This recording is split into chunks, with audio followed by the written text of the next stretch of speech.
头等下咱国来关心有台版精品法案的讲法的产业创新条例第10条之2，昨昏正式公告。半导体、电动车、5G 这类创新技术的公司，政府会提供税金的优待，但是企业研发的费用超过60亿，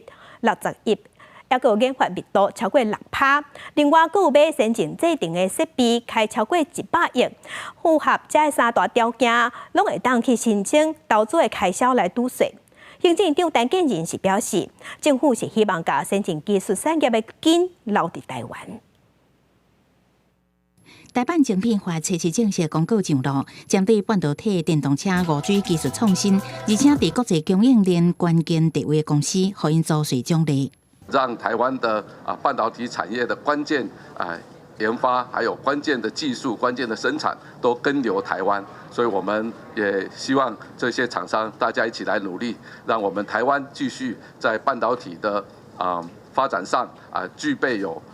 全球供应链的关键地位。为了兼顾台湾关键技术产业链的地位，台版精品法提出历史上上大投资抵减租税奖励，让做企业研发费用达到60亿，研发密度达到6%，也甲各地先进制程设备支出达到100亿，才当申请。提供的租税优惠包括前瞻创新研发支出的25%，会当抵减当年度营收税额，也有各地先进制程机器设备支出的5%，会当抵减当年度应纳营收税额。外界预测包含台积电、鸿海集团这些大厂，有希望符合申请补助。台湾基本上在技术跟客户的订单来源跟技术来源上，很多都是跟北美那一带会有很紧密的关系，所以我在想，台湾自然而然会受到晶片法案的影响。如果跟这个其他像美国、欧洲，那么或者是在这个印度、日本，他们的一个半导体振兴政策来做一个比较的话，在国内的部分是比较针对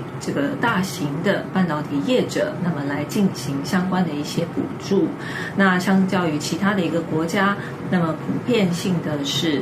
比较适用于在各个的这个大中小型的一个业者。专家认为台版的精品法对大型半导体业有正面的帮助，不过政府补贴辅助中小型半导体厂商煞看得到吃袂到，呼吁应该广泛补助有前景、有潜力的本土中小型半导体业者，协助增强营运的韧性。记者综合报道。